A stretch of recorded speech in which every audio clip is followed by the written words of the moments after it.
Bueno, pues bienvenidos a un nuevo webinar fruto de la colaboración entre Dev Academy y it-latino.net. Ya sabéis que son webinars que hacemos de una forma regular, eh, tanto para España como Latinoamérica, tocando diferentes aspectos relacionados con el Big Data y el desarrollo de software fundamentalmente. Dev Academy es ahora os pasaré la web, es bueno, como dice su nombre, una academia de formación para desarrolladores, tanto online como física, con sede en Madrid. Pero los cursos están dirigidos tanto a España como Latinoamérica. Bueno, pues nada, ya sabéis que hoy vamos a hablar de equipos de alto rendimiento y tenemos para ello, ya lo veis ahí, a Israel Alcázar. Ahí le voy a abrir el micro. Hola Israel, ¿qué tal? Muy buenas, ¿qué tal? ¿Cómo estás, Daniel? Pues nada, muy bien. Estás en Madrid. Israel, recuerda Sí, darle al play otra vez porque creo que hemos pausado la... Ahí está, ya está, perfecto. fantástico. Gracias por el Bien, recordatorio. ¿Ya se ve? sí, ya se ve. Os recuerdo que, digamos, Israel estará durante unos 45 minutos por ahí hablando, haciendo la presentación, y posteriormente pasamos a un turno de preguntas donde podréis participar tanto por micro como por chat. Adelante, Israel, todo tuyo. Muy bien, fantástico. Pues muchas gracias. Pues nada, saludar a todas las personas que os habéis conectado y vamos a ello. La sesión se titula Equipos de alto rendimiento, si es una realidad un mito. Y bueno, pues vamos a ver qué pasa con todo esto de los equipos de alto rendimiento. Lo primero me presento para que me conozcáis. Bueno, soy Real Alcázar, ahí tenéis mi Twitter, podemos ahí estar conectados.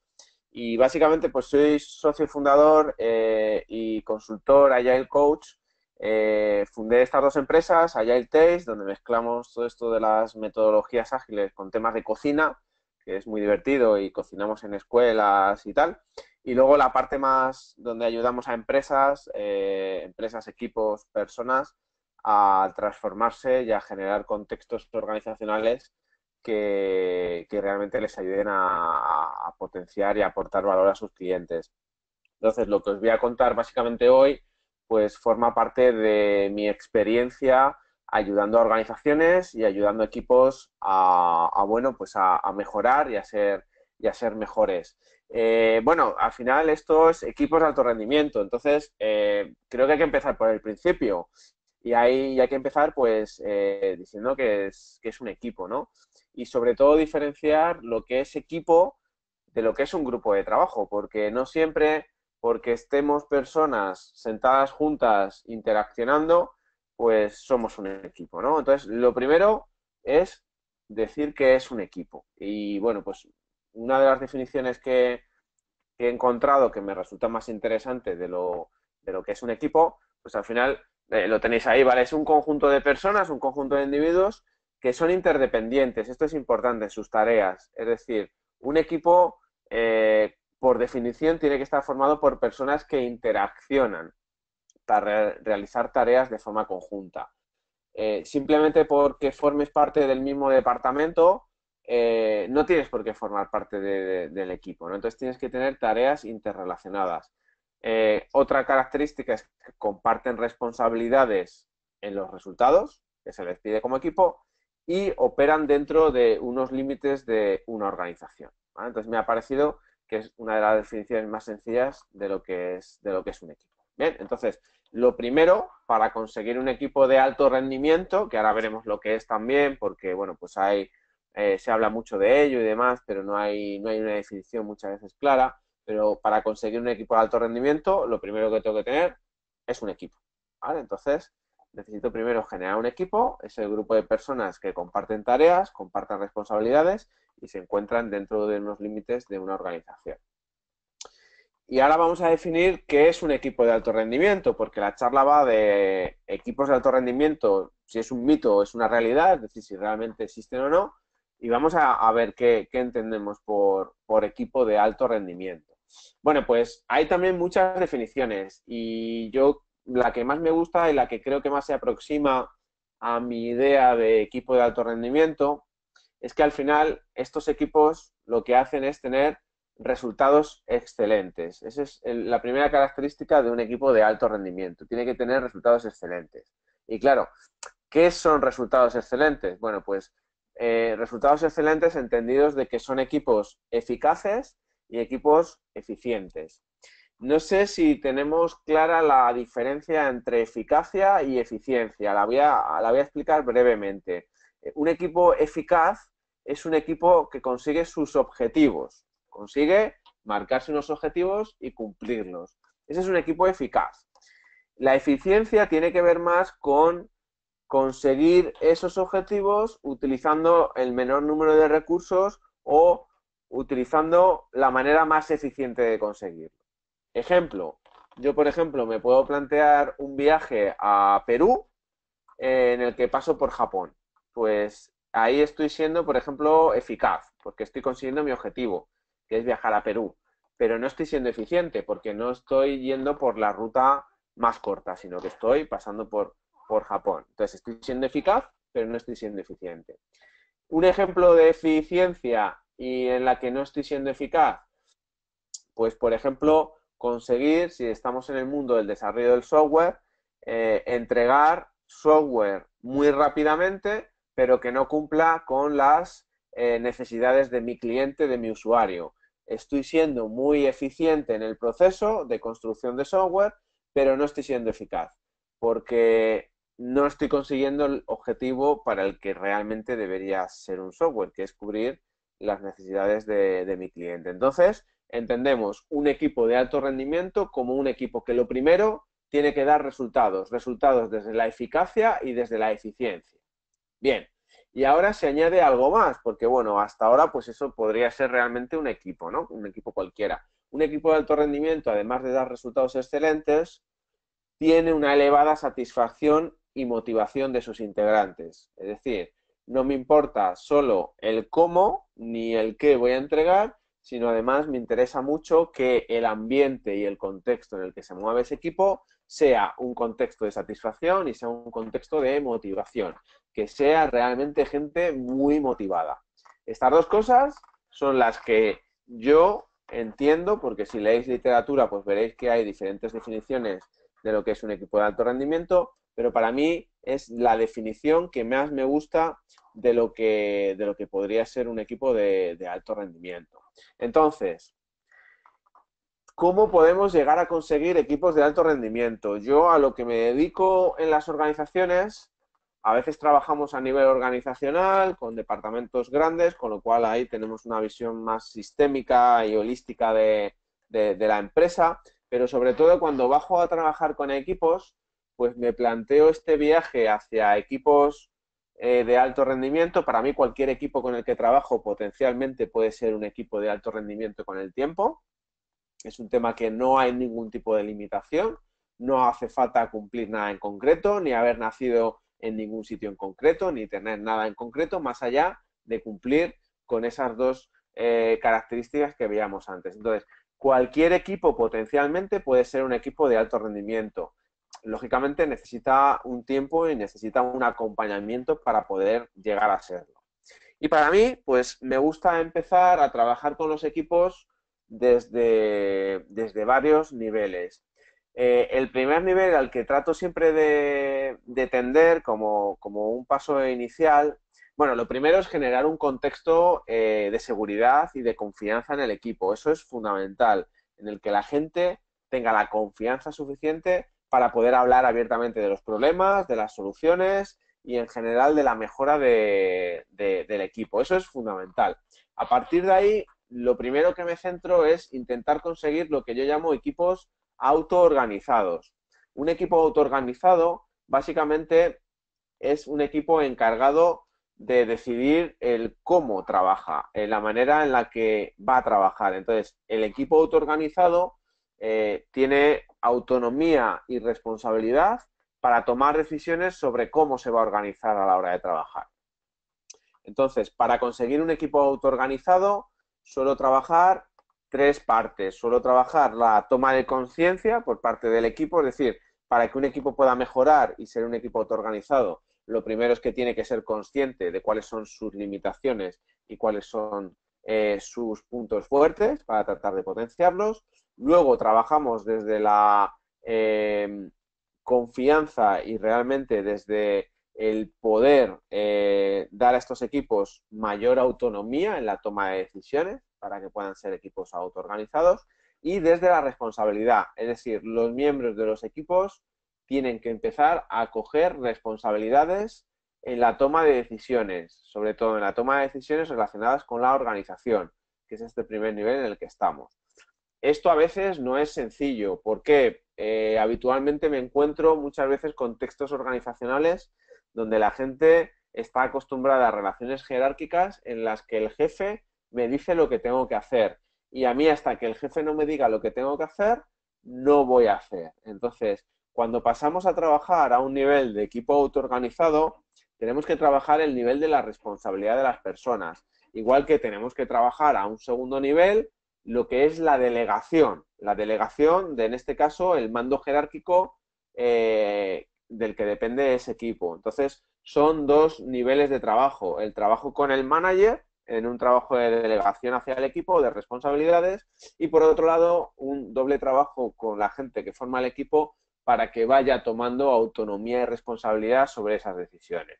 Pero para mí es como el primer estadio en el que me gusta trabajar con los equipos hacia la autoorganización. Insisto que previamente he trabajado todo lo que es el contexto de seguridad y confianza dentro de las personas y en el fondo el conocernos un poco más como personas, ¿no? Para mí eso es lo esencial. A partir de ahí, pues el segundo nivel en el que se puede empezar a trabajar, y esto depende mucho también de la madurez de la empresa y de la organización donde estemos trabajando, es el nivel de la gestión. Y aquí estamos hablando de los equipos autogestionados. Los equipos autogestionados son equipos que además de autoorganizarse, realizan también internamente la labor de gestión.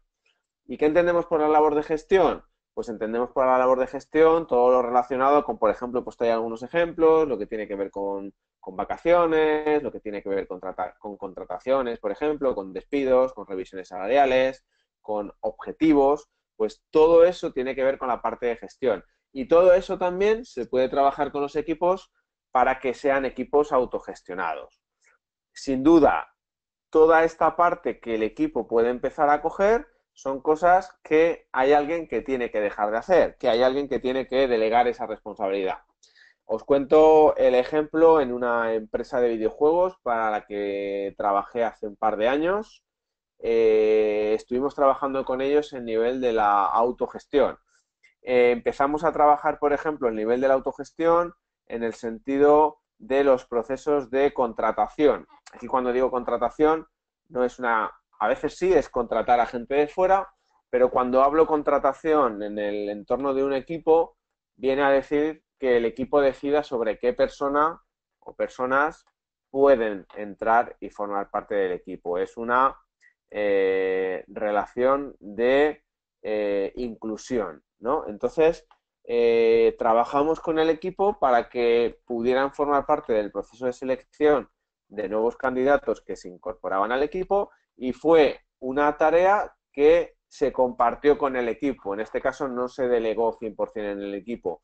En el proceso de selección participó recursos humanos, participaron responsables técnicos, participaron managers y responsables del departamento y en una fase posterior participó el equipo. De tal manera que el equipo, con su voto, participó en la gestión, en este caso, de la contratación. En este mismo cliente, por ejemplo, en otro de los equipos surgió el problema en el que una de las personas no se estaba integrando bien en el equipo. Era una persona que venía de Londres y, bueno, pues por la cultura, el choque cultural, la manera de hacer diferentes las cosas, pues no se estaba acomodando bien. Entonces, como habíamos generado un entorno de confianza y seguridad en el que el equipo se podía dar feedback perfectamente de cómo estaban trabajando, teníamos además momentos en los que se utilizaba, no sé si conocéis una reunión, que utilizamos en las prácticas ágiles, en Scrum, que se llama la retrospectiva. La retrospectiva es una reunión en la que el equipo reflexiona sobre su manera de trabajar y en esas retrospectivas y en esos feedbacks, pues se fue viendo que esta persona pues no estaba encajando su manera de trabajar, no encajaba con la manera de trabajar del equipo. Entonces, el equipo decidió hablar con él y al final decidieron, y fue la propia persona la que lo decidió, incluso viendo el feedback que le estaban dando, pues abandonar el equipo. En este caso no fue un despido como tal, porque la persona no abandonó la empresa, pero sí salió del equipo. Entonces, todas estas son labores que en un segundo estadio podemos empezar a trabajar con los equipos. En este caso estaremos lanzando un equipo a que empiece a trabajar de manera autogestionada. Insisto en que estos niveles también dependen del nivel de madurez de la empresa en la que estemos trabajando. Y hay empresas que, por ejemplo, no podemos trabajar ni siquiera la autoorganización, porque las personas responsables del equipo no son capaces de delegar toda la responsabilidad de la organización al equipo, con lo cual todo depende mucho de los contextos organizacionales. Lo que sí que podemos trabajar siempre mucho con los equipos, estemos en el contexto organizacional en el que estemos, es trabajar la seguridad y trabajar la confianza dentro del equipo y el conocimiento mutuo de las personas que lo forman. Esto siempre se puede trabajar porque es algo que depende única y exclusivamente del equipo, no depende del ámbito organizacional. Sin embargo, en el momento que ya nos metemos en la autoorganización, ya tenemos que incluir a los jefes, a los managers de esos equipos para poder incluirles en el proceso de autoorganización y de autogestión. Bien, pues ya vemos que necesitamos tener primero un equipo, lo primero de todo, no un grupo de personas trabajando, sino un equipo, que para conseguir ese equipo pues necesitamos una serie de pautas, necesitamos que el equipo comparta tareas, que comparta objetivos, que comparta responsabilidades. A partir de ahí podemos generar un entorno de seguridad y confianza y de conexión entre los miembros del equipo para posteriormente trabajar la vía de la autoorganización y la vía de la autogestión si lo consideramos necesario.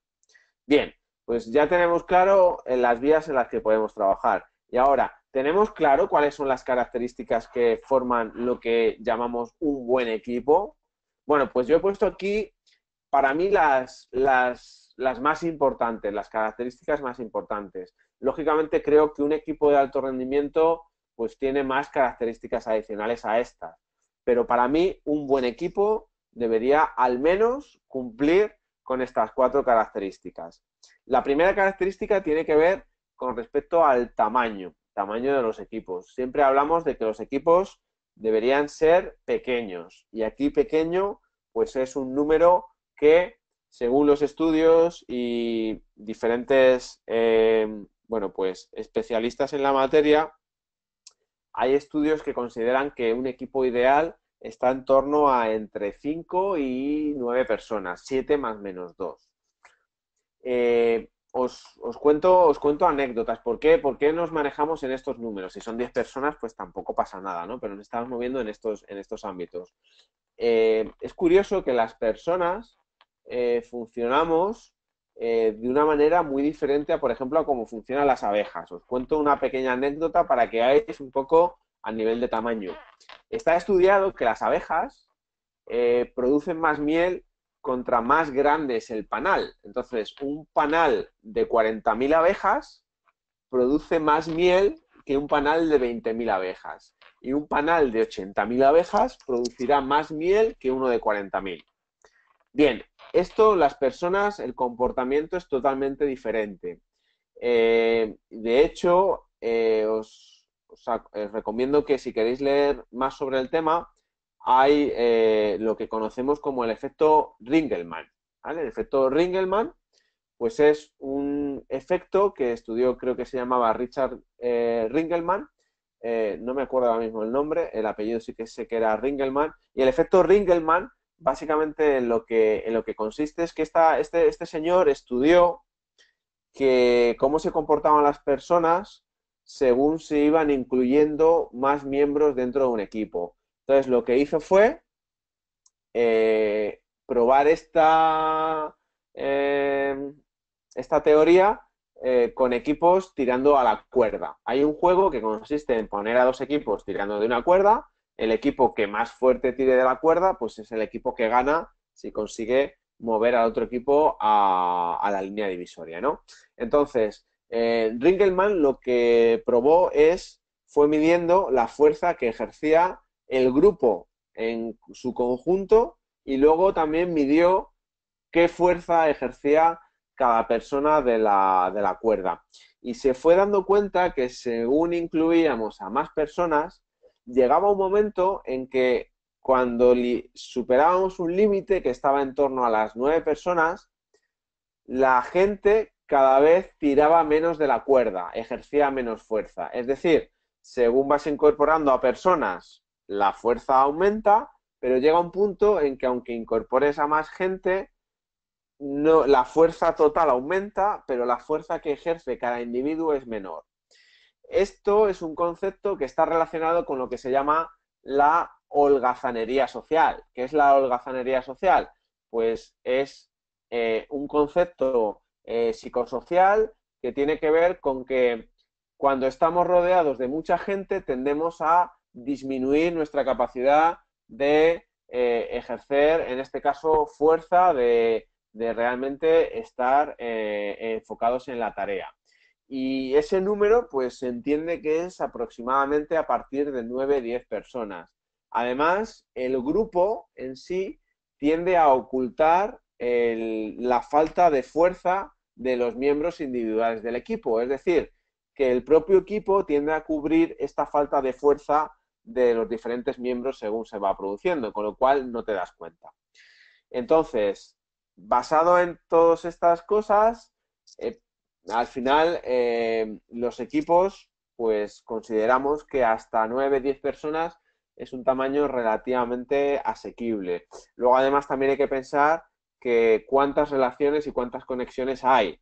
En un equipo formado, imaginaos, por 2 personas, hay una conexión abierta de 3 personas, empieza a aumentar el número de conexiones y el número de relaciones. Con lo cual, si hacéis un cálculo de cuántas relaciones estamos manejando en un equipo de 9 personas, pues creo que son 35, 36 conexiones, con lo cual empieza a complicarse mucho el tema. Por tanto, yo os recomiendo que como característica principal de los equipos, estos sean pequeños y que ronden como máximo en torno a las 9-10 personas. Yo, por ejemplo, prefiero tener 2 equipos de 10 personas a un equipo de 20, por ejemplo, o 2 equipos de 8 personas antes que un equipo de 16. Cuidado porque las soluciones de hoy son los problemas de mañana. Quiero decir que cuando al final decides dividir un equipo en 2 equipos, para conseguir ajustarse a este número y conseguir que no se produzca el efecto Ringelmann, pues si no tienes cuidado, lo que puedes conseguir es que se produzcan silos entre esos equipos. Entonces hay que trabajar muy bien el propósito y los límites y la interacción en esos equipos para que aunque dividas a la gente en equipos más pequeños, el propósito, los objetivos y las responsabilidades sigan siendo compartidos para que no haya sensación de silos.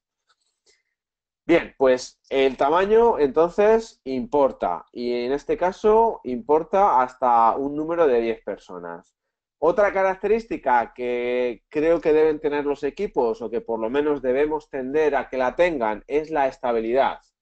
Los equipos deben ser lo más estables posibles y me diréis y estaréis pensando, ya, pero es que en mi empresa pues entra y sale gente continuamente de los equipos. Bueno, pues contra tu contexto organizacional pues no te queda más remedio que adaptarte.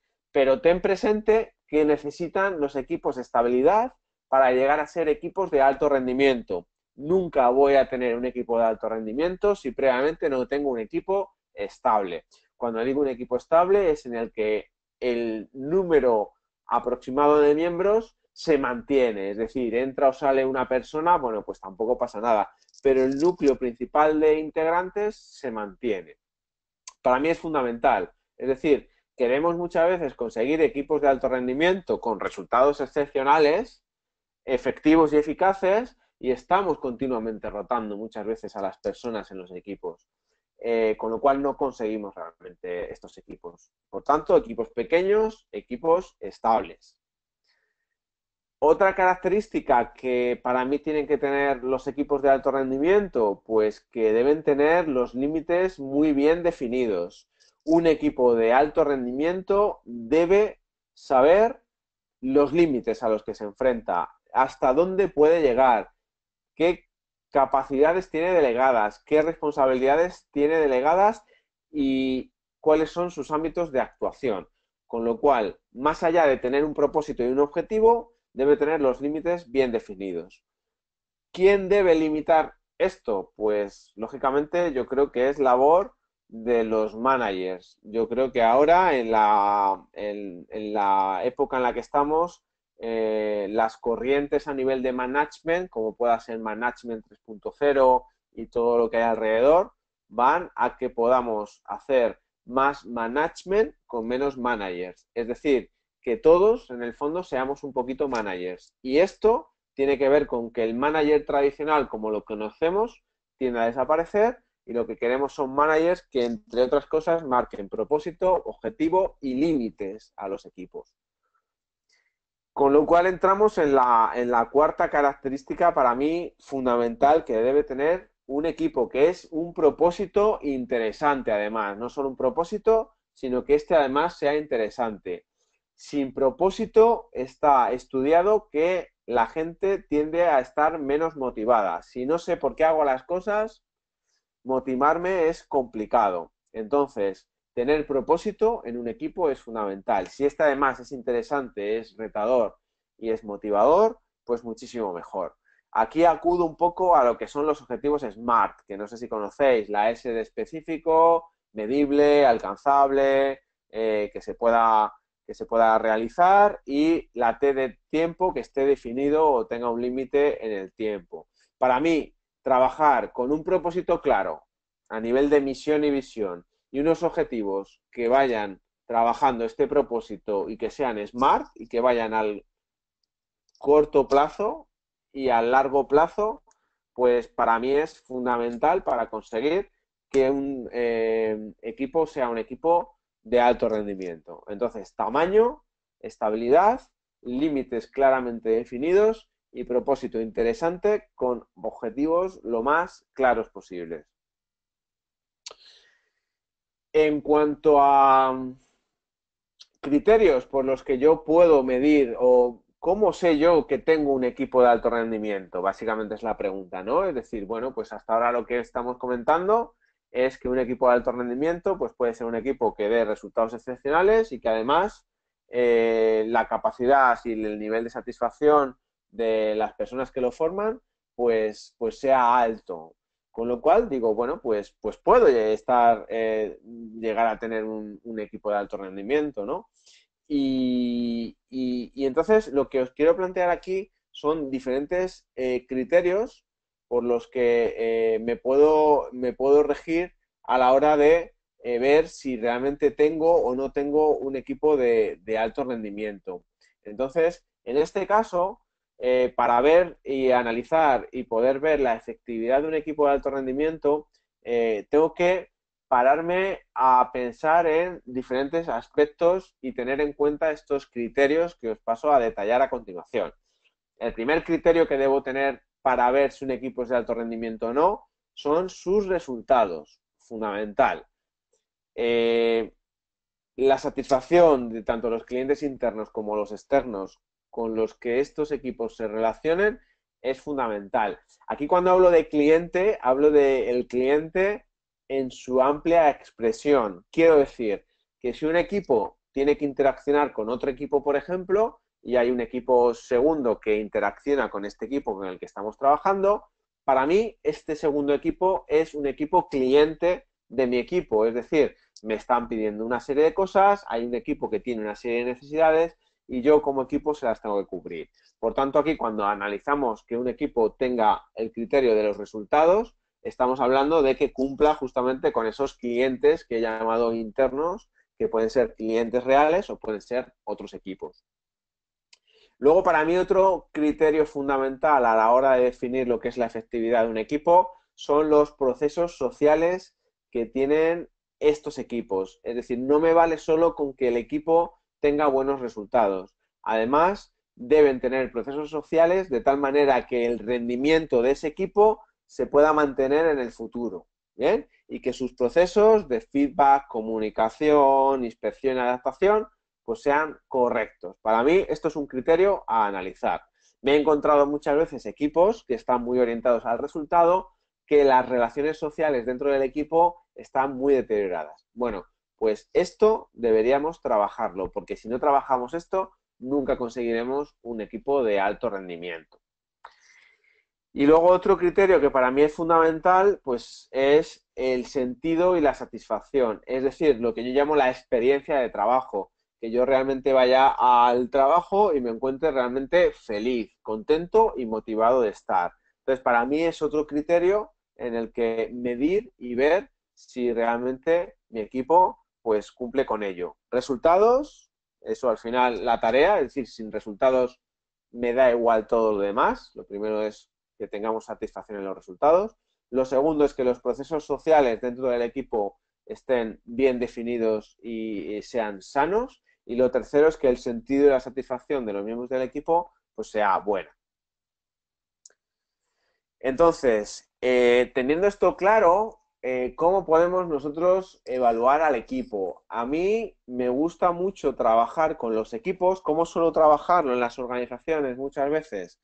Pues para mí el equipo debe, yo como agente externo, como agente que acompaño al equipo en la mejora, trabajo para que el equipo en sí mismo sea el que implemente la mejora. Es decir, no solo le doy a la gente peces para que coma, sino que les enseño a pescar.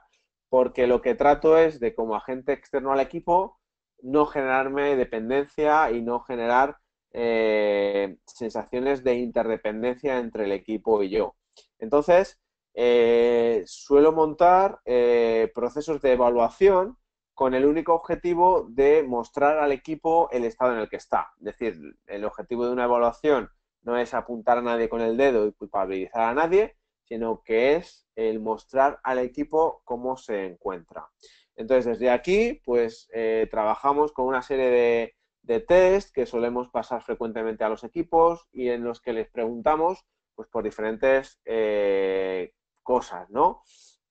Para evaluar a un equipo, lo primero que hay que pensar es en sus tareas, es decir, objetivos, ¿estamos cumpliendo los objetivos? Y de qué manera es fundamental. Entonces, primero debería haber una evaluación de si estamos cumpliendo o no los objetivos. Ejemplo, pues preguntas como, ¿llegas siempre con tus compromisos al final de un sprint?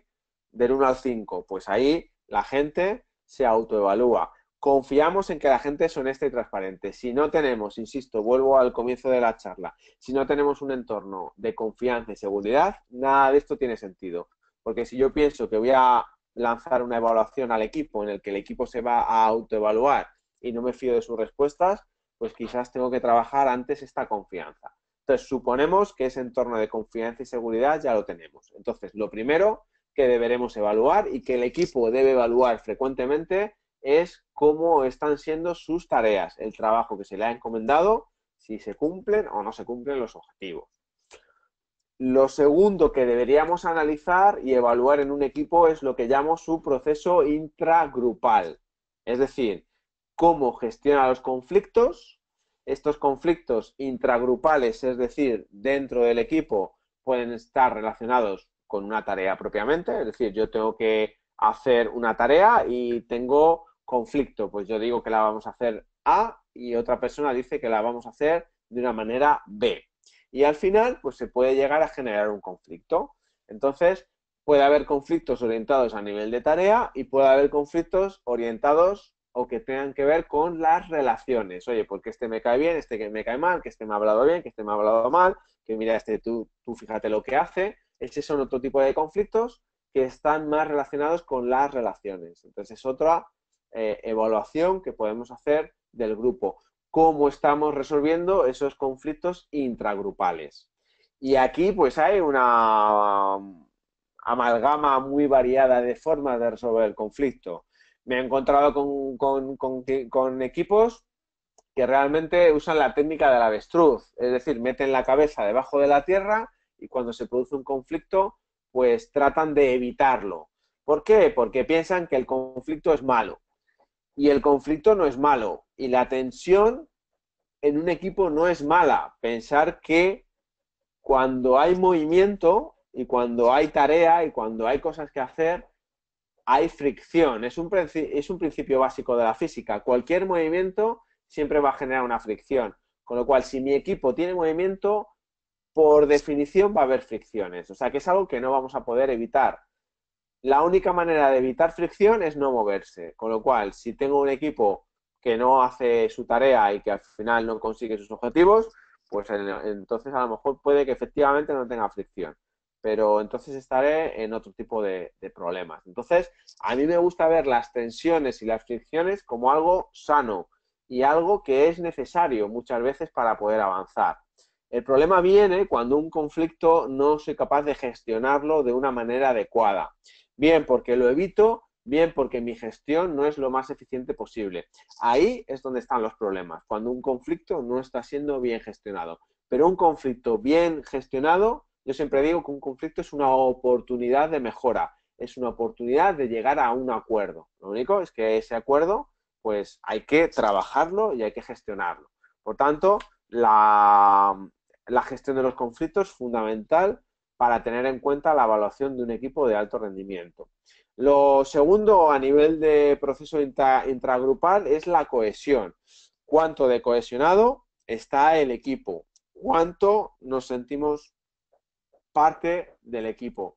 Cuanta más cohesión, mejor desarrollaremos nuestra tarea y de una manera más eficiente. Y lo tercero que debemos analizar es la eficacia, si realmente somos un equipo eficaz. Es decir, no solo que el equipo hace todas las tareas, sino si esas tareas realmente cumplen o no con el propósito y la misión del equipo. Bien, entonces eso también debemos preguntarlo y debemos evaluarlo dentro de un equipo. Y el equipo debe reflexionar frecuentemente sobre este tipo de cosas. Las metodologías ágiles, como comentaba antes, me dan momentos, como es la retrospectiva, para trabajar todas estas cosas. Yo las evaluaciones que hacemos a los equipos los solemos pasar cada 3 meses aproximadamente, porque consideramos que es el mínimo tiempo necesario para notar la mejora de las personas. Al final no olvidemos que estamos trabajando con personas y que requieren un tiempo para poder asimilar pues ciertos cambios. Por tanto, consideramos que aproximadamente cada 3 meses pues es un buen momento para lanzar a los equipos estos formularios y poder luego trabajar los resultados con ellos y poder ver en qué aspectos han mejorado y en qué aspectos pues necesitan mejorar. Bien, pues ya hemos visto diferentes características de los equipos, hemos visto diferentes niveles que podemos tener a nivel de autoorganización y autogestión. También hemos visto esas características que debe tener un equipo, de tamaño, estabilidad, límites y propósito. Hemos hablado un poco de los criterios de efectividad que deberíamos tener en un equipo y por último hemos hablado de qué ámbitos podemos evaluar en un equipo, como pueda ser la tarea y puedan ser los procesos intragrupales. Y ahora me quería parar un momento para analizar un poco pues diferentes tipos de equipos que tenemos. Se me ha ocurrido esta categorización. Si leéis diferente literatura, a lo mejor veis diferentes tipos de catalogación, pero yo he considerado estos 4 tipos de equipos que pueden estar trabajando en las organizaciones. El primer tipo de equipo, que es el que nos encontramos arriba a la izquierda, es lo que yo llamo el equipo de trabajo, que es pues un equipo normal y corriente que va realizando tareas pues en su día a día, ¿no? Y aquí pues entra el concepto de equipo de trabajo, vamos realizando tareas con un objetivo claro y podemos trabajar la autoorganización y la autogestión.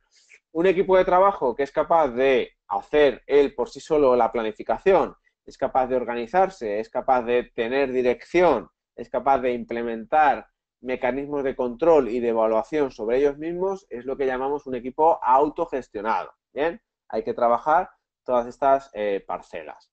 Pero al final un equipo de trabajo pues es un equipo normal y corriente, lo que llamamos un equipo normal. En las organizaciones me gusta trabajar mucho con este otro concepto de equipo, que es lo que yo llamo equipo en paralelo, o en algunas literaturas se utiliza el concepto de task force, que es un concepto militar que os paso a explicar.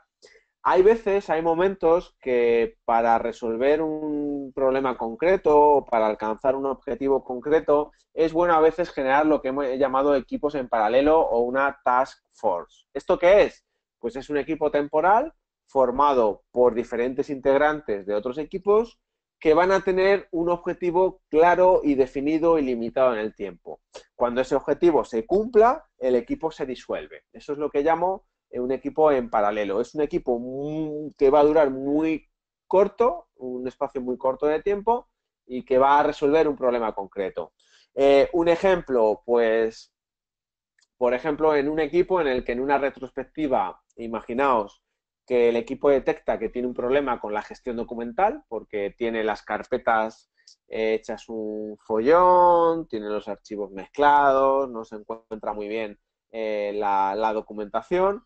De ese problema que emerge de una retrospectiva, pues para solucionarlo, pues se puede montar un equipo en paralelo, una task force formado por diferentes integrantes del equipo o incluso de otros equipos, cuyo objetivo va a ser, por ejemplo, mejorar la forma en la que están los archivos gestionados, ¿vale? Entonces ese equipo, por ejemplo, tiene una duración de 2 semanas y ese equipo en paralelo va a estar trabajando en esa tarea concreta de mejora. Cuando acabe el sprint, cuando evaluemos si hemos realmente cumplido el objetivo de mejorar, en este caso, la gestión documental de las carpetas, pues decidiremos que este equipo se puede disolver o no, o a lo mejor decidimos que continúe más en el tiempo hasta que consiga su objetivo.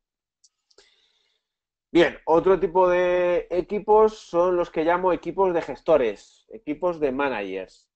¿Por qué he catalogado este tipo de equipos? Bien, para mí son equipos, es decir, todos los directores de un área en el fondo están formando un equipo, que es el equipo de dirección. Para mí es un equipo especial porque estos equipos muchas veces solo se juntan para tomar decisiones, ¿vale? Son equipos que muchas veces no tienen tareas asignadas como tal. Entonces es un equipo diferente y especial que muchas veces se junta, perdón, y tiene reuniones simplemente para tomar decisiones. Bien, por eso lo he puesto como equipo de gestores. Equipos que son equipos y que realmente hay que trabajar con ellos como si fueran equipos, pero son equipos de toma de decisiones muchas veces, o de análisis y evaluación de determinadas características. Y por último, he catalogado el tipo de equipo, lo que llamo equipo de proyecto, que básicamente es un equipo que va a liderar un proyecto a lo largo del tiempo. Vendría a ser algo parecido a un equipo en paralelo, lo único es que el equipo en paralelo es para un tema muy concreto y muy corto en el tiempo, mientras que el equipo de proyecto es un equipo que se monta para ese proyecto. Arranca el proyecto, ejecutamos el proyecto finaliza y el equipo se desintegra. Bien, pues estos pues son algunas características que os he comentado a nivel de equipos de alto rendimiento. ¿Dónde podéis seguir tirando? Bueno, pues podéis seguir tirando de diferentes modelos que otras personas ya se han encargado de trabajar y de documentar. Son modelos de madurez de los equipos. Os voy a nombrar alguno de ellos. Por ejemplo, uno muy conocido es el modelo de Tuckman.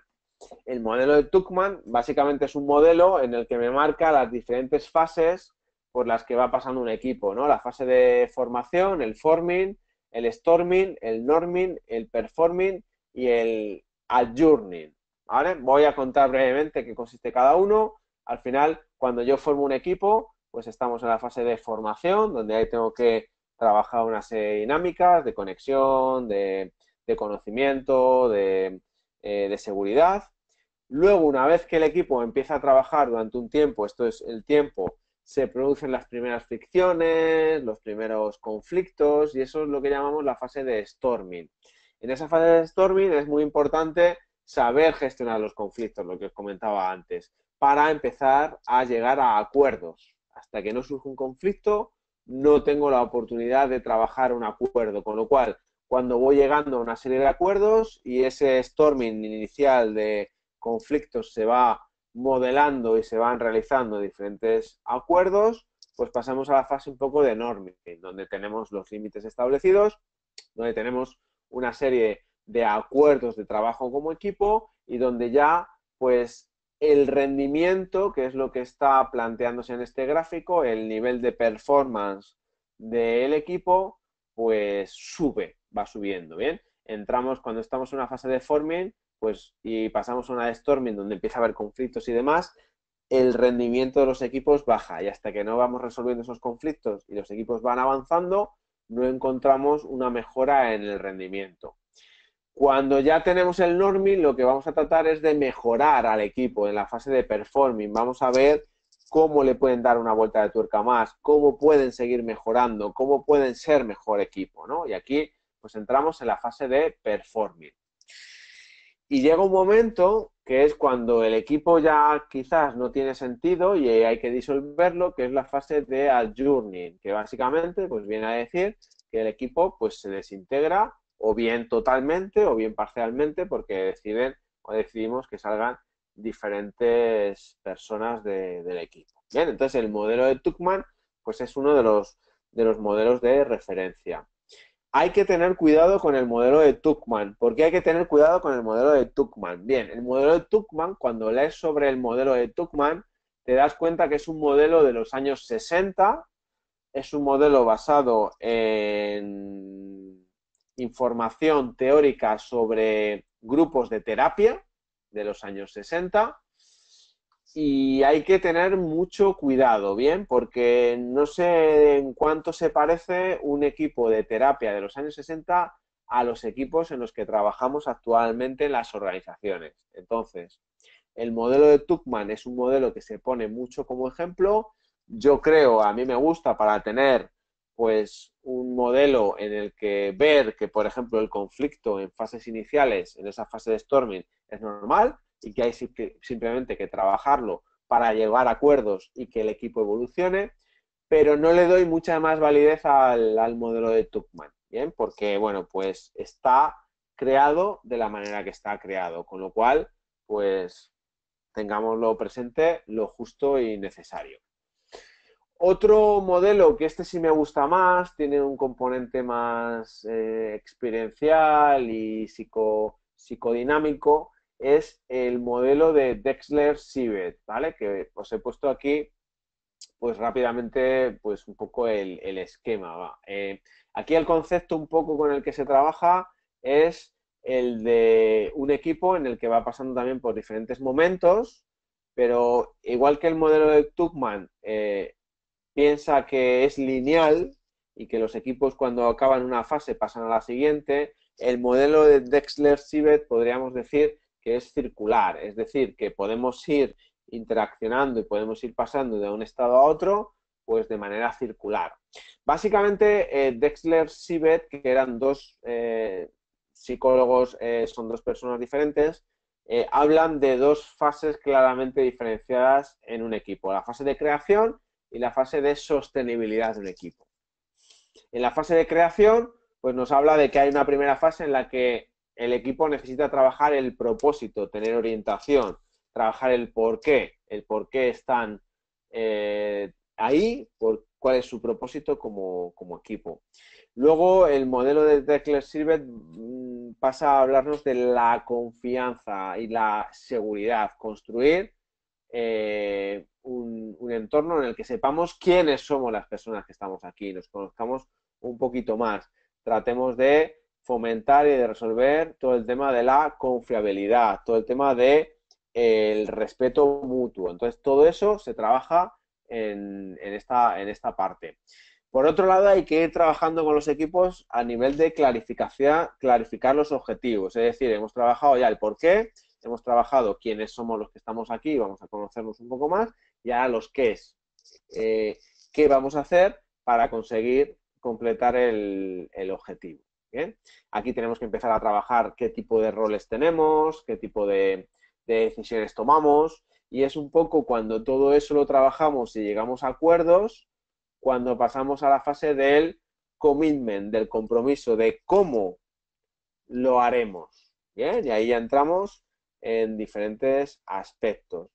Una vez que pasamos a la sostenibilidad, hasta llegar a un equipo de alto rendimiento, pues luego, fijaos, tenemos que preguntarnos, pues, la implementación de lo que vamos a hacer, ¿no? Mejorar el proceso, mejorar el alineamiento, el cómo lo vamos a hacer, quién lo va a hacer, en qué momento, alinearnos y gestionar el conflicto. Y aquí es cuando llegamos a lo que Dexter Siebert llaman la fase de wow, ¿no? Que es cuando ya llego a un equipo de alto rendimiento, cuando lo que tengo que trabajar es un poco más eso, la interacción espontánea que se produce entre los diferentes miembros del equipo, la sinergia que hay dentro de la organización. Bien, pues todo esto lo trabajo en esta fase de sostenibilidad. Y para terminar, pues la última fase que me marca el modelo de Dexter Siebert es la fase de renovación. Y nos debemos preguntar también si como equipo debemos continuar o no. A veces es sano también plantearnos si realmente tiene sentido continuar como equipo. Oye, ¿estamos todos los que realmente debemos tener? Es decir, cuestionarnos las cosas de vez en cuando, pues hace que pensemos y que recapacitemos, ¿no? Entonces, bueno, a mí este es un modelo que os recomiendo también que leáis y que me parece un modelo bastante más completo y más basado en la experiencia que el modelo de Tuckman, aunque no es tan conocido como el modelo de Tuckman, ¿vale? Por lo menos en los ambientes de metodologías ágiles en los que me muevo, pues siempre sale a relucir el modelo de Tuckman.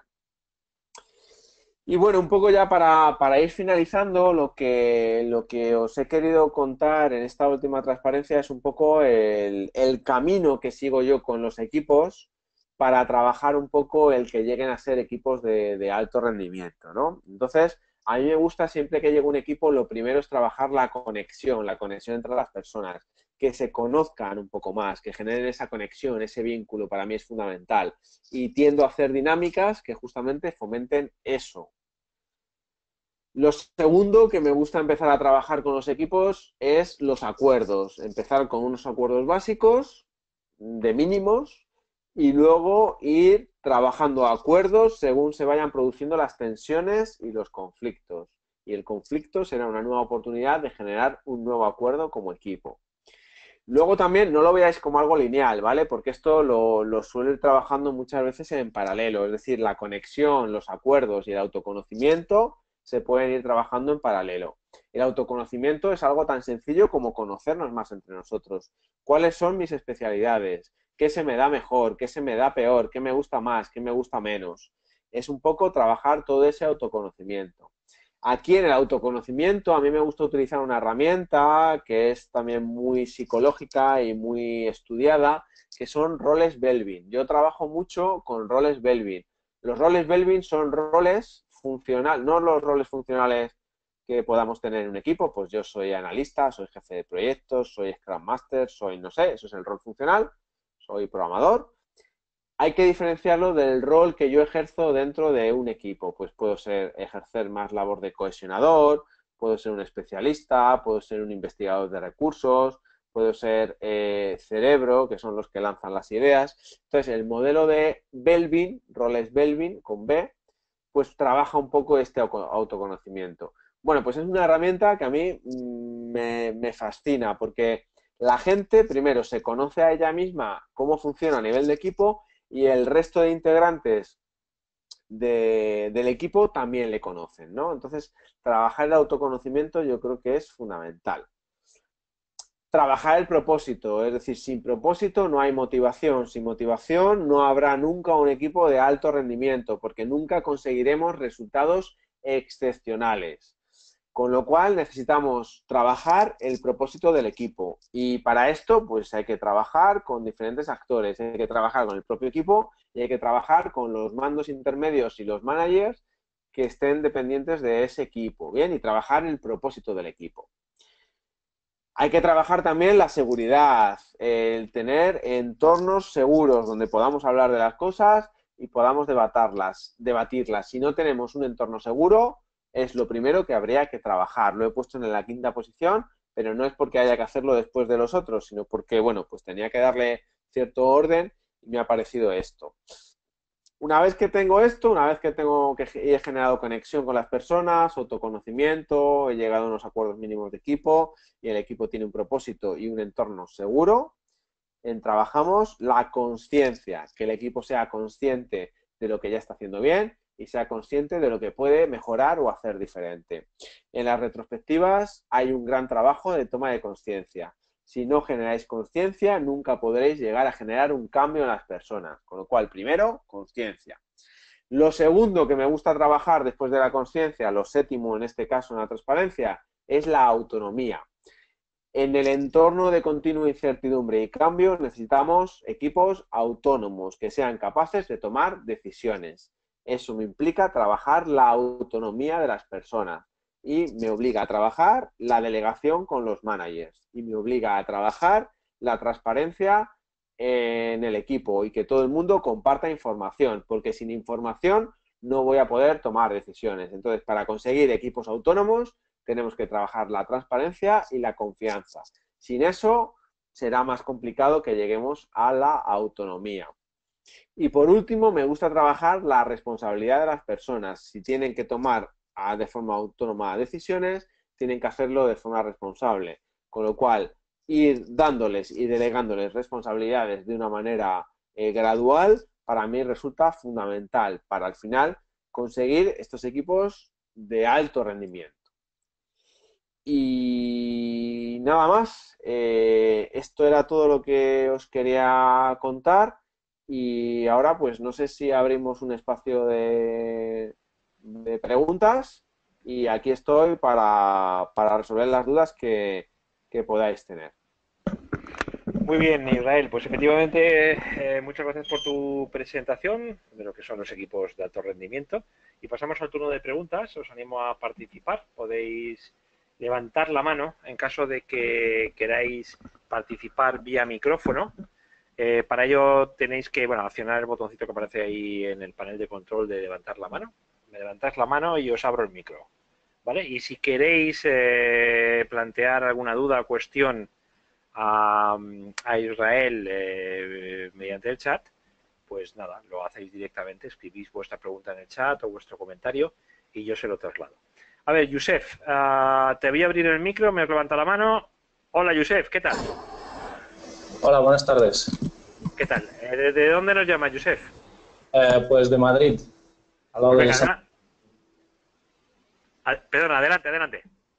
Pues tenía una pregunta a Israel sobre la diapositiva del camino. No me quedó bastante claro el punto de la conciencia. Me gustaría que si nos puede dar alguna pincelada más, si es tan amable, sobre eso. Luego tengo otra pregunta que os la haré después. Vale, hola Yusef, ¿qué tal? Veo que ya has conseguido entrar, ¿no? Que tenías problemillas antes con el enlace. Bueno, a ver, de la conciencia.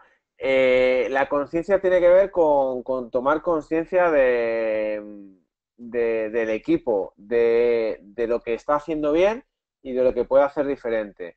Yo siempre me gusta hablar que si queremos generar cambio en los equipos, deberemos primero hacer equipos más conscientes de cómo son, de cómo están trabajando, si lo están haciendo bien o si no lo están haciendo todo lo bien que podrían hacerlo, ¿no? No me gusta hablar del bien y el mal, me gusta hablar más de cosas que sí estamos haciendo bien y que tenemos que mantener y cosas que podemos hacer diferentes. Entonces, para mí, la conciencia es eso, el ser conscientes de cómo somos como equipo y de qué podemos mejorar. Y también de lo que estamos haciendo bien, porque lo que estamos haciendo bien es bueno conocerlo para seguir potenciándolo. No sé si te he resuelto más o menos.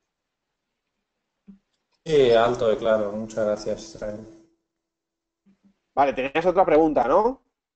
Sí, sí, sí puedo. Sí, sí, adelante, Yusef, Sí, por yo supuesto. creo que sí, no hay problema. Sí, en las diapositivas de los criterios de efectividad, que me parece súper interesante, el punto de procesos sociales, no sé Sí. si es posible que algún ejemplo, algún caso o algún proceso en concreto que nos podrías ahí comentar. Bueno, el proceso social al final es cómo socialmente se relaciona el equipo, ¿vale? Lo que podríamos venir a llamar las relaciones sociales, ¿vale? El buen rollito, el como quieras llamarlo. Al final, de nada me sirve tener un equipo que tenga muy buenos resultados si su proceso social es malo, si no consiguen hablar de la mejor manera. Lo que generalmente suele pasar es que si no tengo buenos procesos sociales, si no tengo buen sentido y satisfacción, los resultados no suelen ser los más efectivos. Es decir, esto, como no somos máquinas, si fuéramos máquinas y consiguiéramos aislarnos de todo lo que nos rodea y centrarnos únicamente en la tarea, podríamos decir que podríamos llegar a tener resultados eficientes sin tener buenos procesos sociales y sin tener sentido y satisfacción. La realidad es que teniendo buenos procesos sociales, básicamente un entorno en el que me sea agradable de estar y en el que me pueda comunicar con cualquier persona y tenga esa confianza para poder hacerlo, para darnos feedback y demás, pues puede ser un criterio. Una pregunta para, por ejemplo, medir este criterio que suelo hacer en los formularios es, oye, ¿te das feedback frecuente con tus compañeros? ¿O cuánto feedback recibes frecuentemente de tus compañeros? ¿O realizas actividades fuera de el trabajo con tus compañeros? Pues pueden ser preguntas o cómo de satisfecho o de feliz eres en el equipo o cómo sientes que tu opinión se escucha dentro del equipo, porque un proceso social también es cómo gestionamos, por ejemplo, el que una persona nueva entre al equipo o que una persona haga una petición al grupo, cómo lo gestionamos, ¿no? Para mí eso es un proceso social. No sé si te da un poquito más de claridad. Sí, sí, sí, muchísimas gracias, Israel. Nosotros en la Vale. empresa estamos intentando trabajar a nivel de equipo y a nivel de organización también, porque es un Mm. tema bastante importante. Totalmente, totalmente de acuerdo. Totalmente. Sí, aquí lo estamos viendo muy a nivel de equipo, pero si esto lo extrapoláis a nivel de muchos equipos o de una organización, pues sería prácticamente lo mismo. Más complejo, pero al final igual. Exacto. Muchas gracias. Muy bien, a ti, chao. Muy bien, Josep, muchas gracias. Tenemos a Bruno también con la mano levantada. A ver, Bruno, hola. Hola, ¿qué tal? ¿Me escuchan? Hola. Sí, sí, perfecto. ¿De dónde nos llamas? Desde Barcelona. Adelante, Bruno. Era una pregunta. Me pareció excelente todo lo que has presentado. Comparto contigo un montón de conceptos. Ahora, estamos hablando de entornos laborales que son súper complejos y de relaciones entre personas que también cada persona es un mundo. Y te quería preguntar si la distancia entre la teoría y la práctica, si de verdad has logrado trabajar en un entorno donde puedas tener un equipo de alto rendimiento, que sea autogestionado, que tenga la autoridad de toma de decisiones, donde ellos estén buscando la mejora continua, si esto realmente existe o es un poco un unicornio y ya. Bien, ese era un poco el objetivo del título, ¿no? Decir si esto existía o no existía. Bueno, yo esto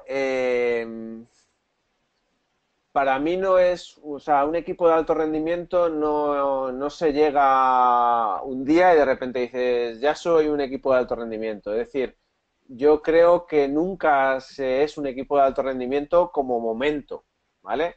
Yo sí lo veo como un proceso continuo. Y sí que he trabajado con equipos con un muy alto nivel, cuando hablaba al principio de que era un equipo de alto rendimiento, con un nivel muy alto de resultados muy buenos y con una muy elevada satisfacción y motivación y con una altísima autogestión. Pero es un proceso, quiero decir, que yo en los equipos en los que he trabajado, pues hemos ido trabajando la autogestión, cuando hemos ido trabajando todas las partes y hemos llegado a la autogestión, y es algo que se ha ido trabajando paulatinamente. Pensar que estamos en entornos complejos. Los entornos complejos muchas veces solo podemos ver si algo ha funcionado o no en retrospección. Inicialmente no sabemos si algo va a funcionar o no. Con lo cual yo me baso mucho en el concepto de experimento. Vamos lanzando experimentos y vamos revisando esos experimentos. Y hay experimentos que funcionan y hay experimentos que no funcionan. Entonces veo lo del equipo de alto rendimiento no como un momento, sino como un proceso. Siguiendo esta filosofía, nunca ningún equipo, desde mi punto de vista, podrá ser un equipo de alto rendimiento. Siempre estará en el camino de. ¿Por qué digo esto? Porque por muy bueno que seas siempre en todo y llegues al máximo de todo, siempre tendrás capacidad de mejora. Entonces, siempre podrás ir un pasito más, siempre podrás mejorar un pasito más. Entonces, sí que he trabajado con equipos muy de alto nivel, donde la gestión de las vacaciones, quién entra y sale del equipo, incluso se hicieron experimentos a nivel de salarios, de revisiones salariales, utilizando, por ejemplo, la técnica de Merit Money, de Management 3.0, pues lanzamos algún experimento donde la gente tenía una serie de puntos que podía repartir con el resto de personas. De hecho, en Thinking With You, donde trabajo, esto lo hacemos así, es decir, todas las semanas tenemos una serie de puntos en los que repartimos esos puntos con el resto de compañeros.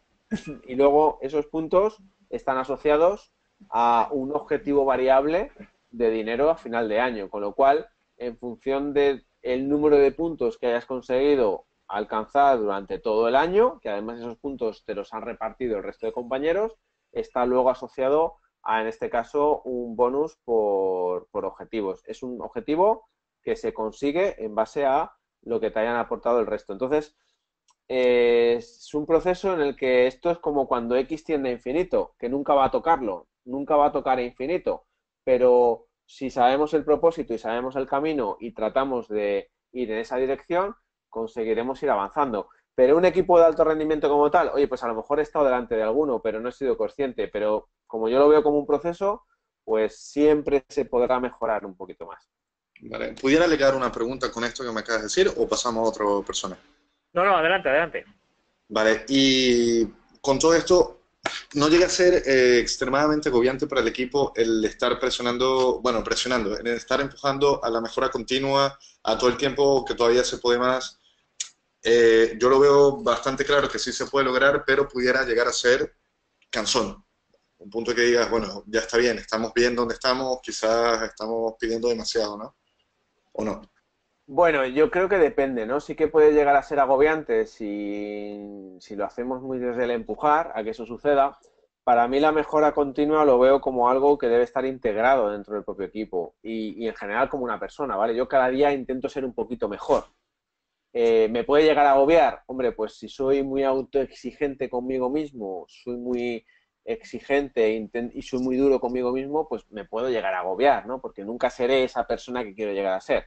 Y siempre tendré que mejorar y demás. Pero si me lo tomo como un proceso continuo en el tiempo y sostenible en el tiempo, en el que cada día intento ser un poquito mejor, pues es algo que lo veo que debería estar incrustado no dentro del ADN de un equipo, sino dentro del ADN de una persona. Y luego también hay que pensar que vamos pasando por momentos, ¿no? Y que los equipos también tienen emociones y que hay que ir lidiando con esas emociones y que hay que saber cuando el equipo está siendo un poco autocomplaciente y se está un poco acomodando en la zona de confort y a veces hay que empujar un poquito más y también hay veces en los que el equipo quizás desde esa autoexigencia se exige mucho y también hay que saber pues acompañarles, acomodarles y que suelten un poco toda esa energía, ¿no? Entonces también es un proceso de acompañamiento a los equipos y como siempre no hay una receta mágica. Entonces yo creo que sí que puede llegar a agobiar si realmente lo hacemos por hacer. Es decir, como a mí me han dicho que después de cada retrospectiva tienen que salir 3 acciones, obligo al equipo a que después de cada retrospectiva me salgan 3 acciones. Bueno, si lo hago desde la ingeniería, en el que tengo un proceso en el que me marco que eso debo conseguirlo siempre, yo creo que sí puede llegar a agobiar. Si me lo marco como algo natural al que un equipo pues debe moverse, pues no debería producir ningún tipo de agobio. Perfecto. Muchísimas gracias, Irra. Pues nada, gracias a ti. Un saludo, Bruno. Saludo. Bueno, pues pasamos a otra pregunta de Yonut, que al final tiene ya el micro. Hola, Yonut. Hola, ¿qué tal? Os llamo desde Madrid. Ah, fantástico. Hoy todos Bien. desde Madrid. Estamos España. hablando aquí desde Madrid. Sí. Israel, mi Grande, Yonut. pregunta iba relacionado con los modelos de equipos y quería ver si conoces el Tribal Leadership y qué opinas sobre él. El libro, El libro y el método, porque también se puede aplicar en dinámicas de equipo, intentando identificar el factor que pueda subir el equipo de nivel, que es una teoría bastante interesante y no sé cómo se funciona mucho en práctica. Sí, Y, sí, dime. y la segunda pregunta, estoy consciente de que un equipo puede estar en su estado de máximo rendimiento una temporada que es limitada en tiempo. ¿Cuál sería la mejor expectativa para que un equipo esté en su máximo de forma? ¿Cuál sería? Perdona, ¿puedes repetir la pregunta? El intervalo de tiempo, digamos 6 meses, 8 meses, un año, donde te puedes esperar que un equipo está en su máximo estado de performance, porque asumimos que no puede rendir a 100% y estar a este nivel siempre. Vale, empiezo por la segunda pregunta. Para mí, esto debe ser un ritmo continuo y sostenible en el tiempo. Es decir, esto no se trata de que el high performance es durante un tiempo estoy revoluciono a 200% y luego bajo. Quizás es que el ritmo del equipo debe ser a un 80% todo el tiempo, pero sostenible en el tiempo. Para mí eso es fundamental, que lleguemos a un ritmo continuo y sostenible. De nada me sirve eh, lanzar un pico y tener estresado al equipo a nivel de alto rendimiento y luego eso al final provoca otro pico para abajo y estamos continuamente subiendo picos. Para mí la clave del alto rendimiento es que el equipo se encuentre en ese ritmo, pero de forma natural y sostenible en el tiempo, porque si no, no va a ser sostenible. Tiene que ser algo natural a lo que el equipo llegue. Esto viene mucho de metodologías ágiles, que viene mucho el tema de, oye, los equipos trabajan en ciclos frecuentes y a un ritmo sostenible en el tiempo. La insostenibilidad es cuando vienen los picos, tanto por arriba como por abajo. Entonces ahí también es donde está la magia de cuál es mi ritmo óptimo para estar trabajando sin que, lanzándola o manteniendo la sostenibilidad. No es fácil, ¿eh? No es fácil mantener el balance, pero hay que tenerlo presente para, sobre todo, pues estar balanceados en el tiempo.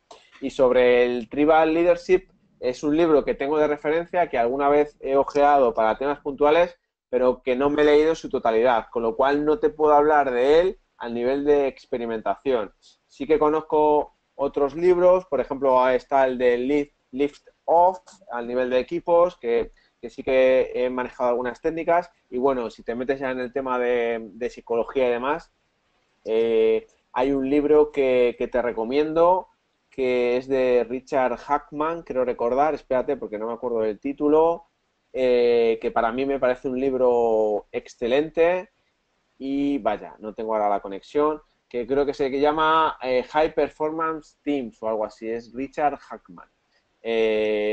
Para mí es un libro que me gustó mucho y que me abrió mucho, bueno, pues muchas ideas. Y el de Tribal Leadership sí que alguna vez, alguna cosita he puesto en práctica, pero no me lo he leído como tal, con lo cual pues no te puedo hablar. Yonut, a ver. Bueno, Yonut, te has mutado. Vale. Supongo que te habrá respondido. Te iba a preguntar de dónde era tu apellido, pero no sé si me oyes ya, Yonut. Bueno, no me abre el micro, o sea que ya lo ha cerrado. Muy bien, bueno, pues no veo más manos levantadas. Hemos tenido preguntas muy interesantes. Así que, bueno, yo antes de que te vayas, Israel, Sí. me gustaría preguntarte dos cosas. Una, eh, ¿ves diferencias sustanciales a la hora de, digamos, optimizar los equipos, vamos a decirlo así, o meterlos en el proceso de optimización con gente, digamos, dependiendo de la generación a la que pertenezcan? Es decir, hay muchísima diferencia entre equipos de chavales de 22 años, 21 años, con equipos de gente de 45 o 50. Entiendo que tiene que haber grandísimas diferencias, ¿no? Sí, hay diferencias. Lógicamente, pues generacionalmente no tienen nada que ver. y luego también depende mucho con el trabajo, ¿no? No es lo mismo una persona que lleve 25 años trabajando en el mismo sitio de una persona que se acabe de incorporar y sea su primera experiencia laboral, por ejemplo. Lo que sí que te puedo decir es que los mejores equipos son los equipos heterogéneos, donde hay más variedad.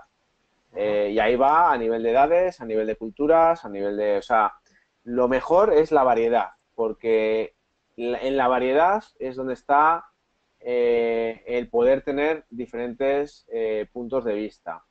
La complejidad está en la gestión de eso y en trabajar mucho el autoconocimiento y la conexión de las personas.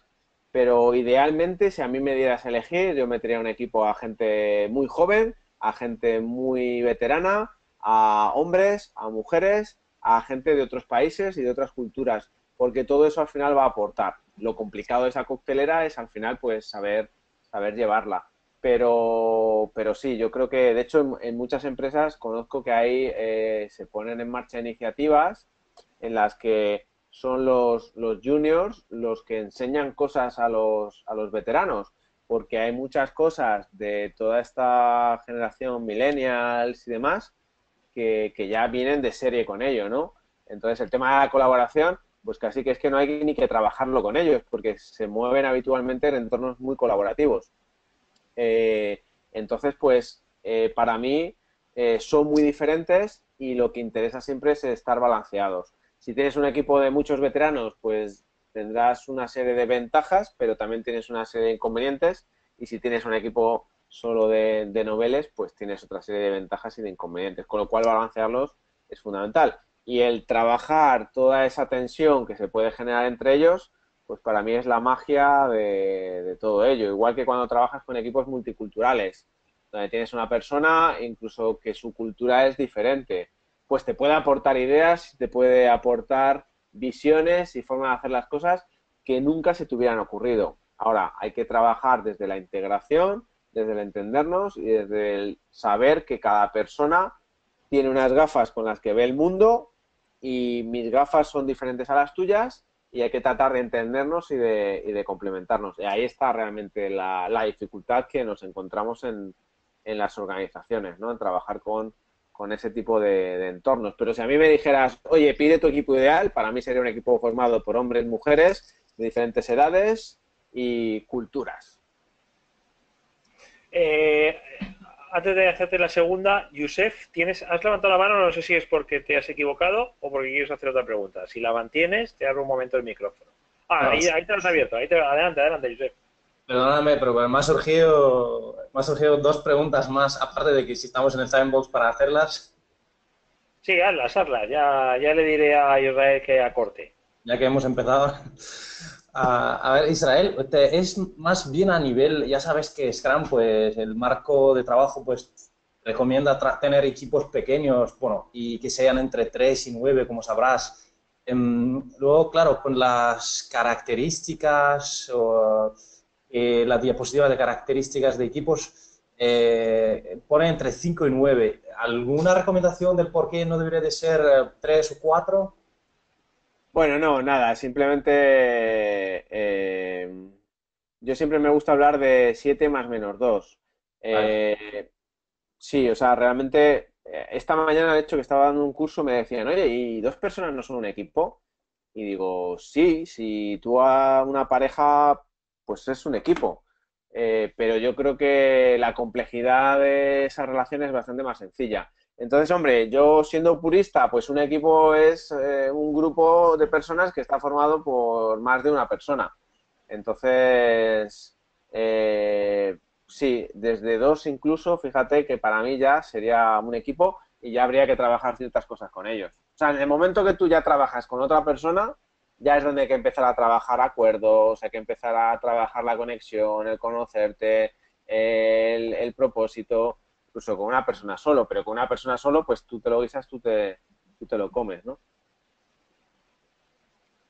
Vale, muchas gracias. La otra pregunta, Israel, es sobre, estamos, a un compañero y yo en la empresa estamos trabajando sobre los OKRs, ¿no? Entonces, en la Sí. presentación también hemos visto los SMART Bueno, no hemos entrado en ellos, pero hemos visto, según la revisión sistemática que hemos ido haciendo por la red y tal, los hemos visto en el flujo, ¿no? A lo largo de la vida. Y bueno, me ha llamado la atención mucho y me he pensado, bueno, si hay algún inconveniente del por qué no implantáis, digamos, OKRs o algo que hayáis detectado que los Smart quizás en este contexto son mejor, que pueden aportar mejor cosas que los OKRs, o simplemente es por decisión vuestra nada más. No, a ver, yo para mí son dos cosas totalmente diferentes. Para mí los objetivos SMART son características que debe tener un objetivo. Debe ser específico, debe ser medible, debe ser alcanzable, debe ser retador y debe estar delimitado en el tiempo, ¿vale? Para mí son características que debe tener un buen objetivo. Es decir, yo si planteo un objetivo y ese objetivo es concreto, es medible, tal, para mí es un buen objetivo. Con lo cual yo uso SMART para definir objetivos. Y luego OKR, la O de objetivo, se puede generar con SMART. Y luego el Key Result, que es el cómo vas a llegar a ese objetivo, cómo vas a medirlo, pues plantearán las métricas de medición. Ejemplo, objetivo. Venga, con este mismo webinar, por ejemplo, objetivo mío personal. Tener mayor visibilidad en la red. Podría ser mi objetivo. En los próximos 3 meses. ¿Es específico, es concreto? Bueno, podríamos ir analizando si cumple o no SMART, ¿vale? Ese es mi objetivo. ¿Qué results? Pues imagínate que es dar 5 webinars al mes. Para mí ese es el key result por el que yo voy a medir si ese objetivo lo he conseguido o no. Pero para mí son cosas totalmente diferentes. Respondiendo a tu respuesta, nosotros internamente, nuestra manera de establecer los objetivos y el cómo esos objetivos han cumplido, también seguimos un poco la filosofía OKR, que si buscáis por internet, pues está basado en algo que hace la gente de Google, y los marcamos con OKRs. Y luego, en la manera en la que pones esos objetivos, te puedes basar en los criterios SMART para ver si es un objetivo bueno o no. Pero para mí son dos cosas totalmente diferentes. Vale, vale. Muchas gracias, Israel. Nada. ¿Más cosas?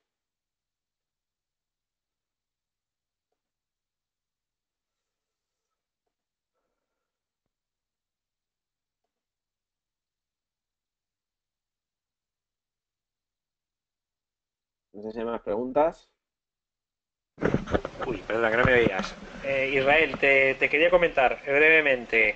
¿Tú habitualmente trabajas con equipos de desarrollo de software o equipos de consultoría e integradores IT? Porque ya sabes que nuestra comunidad, digamos, vira más hacia ese lado. Uh-huh. Bueno, yo vengo del mundo tecnológico, del desarrollo del software, y sí, hay muchos equipos con los que trabajamos que son en entornos tecnológicos. Ahora ya últimamente la verdad es que trabajamos con equipos de todo tipo, o sea que ya no solo nos limitamos a equipos tecnológicos y trabajamos con equipos de todo tipo, pero sí, con equipos tecnológicos trabajamos bastante. ¿Los que más trabajáis o trabajáis ahora mismo ya no? Podríamos decir ahora mismo que está balanceada la cosa. Si me lo hubieras preguntado hace un año, año y medio, te podría decir que casi todos los equipos con los que trabajamos eran equipos tecnológicos, pero ahora ya la verdad es que trabajamos mucho con equipos de recursos humanos, trabajamos mucho con equipos de negocio, de marketing, de ventas y sí, principalmente ventas, marketing y recursos humanos. Y luego pues seguimos con tecnología, sistemas, desarrollo, un poco de todo. Muy bien. Oye, pues muchísimas gracias, Israel, por habernos explicado un poquito más sobre... Pues nada, encantado. Muchas gracias a vosotros por haberme invitado y bueno, pues un saludo a todos los que habéis estado y a los que verán luego el vídeo con posterioridad. Espero que os haya aportado valor. Perfecto, y bueno, estaremos atentos a próximos webinars que vamos haciendo con Dev Academy. Posiblemente hagamos más webinars con Israel. En tecnowebinars.com tenéis toda la agenda de webinars, bueno, los que hacemos con Dev Academy y los otros que hacemos con con otra gente. Tecnowebinars.com tenéis la agenda completa. Muchas gracias de Sant Cugat aquí en Barcelona y hasta la próxima. Adiós. Muy bien, chao, hasta luego.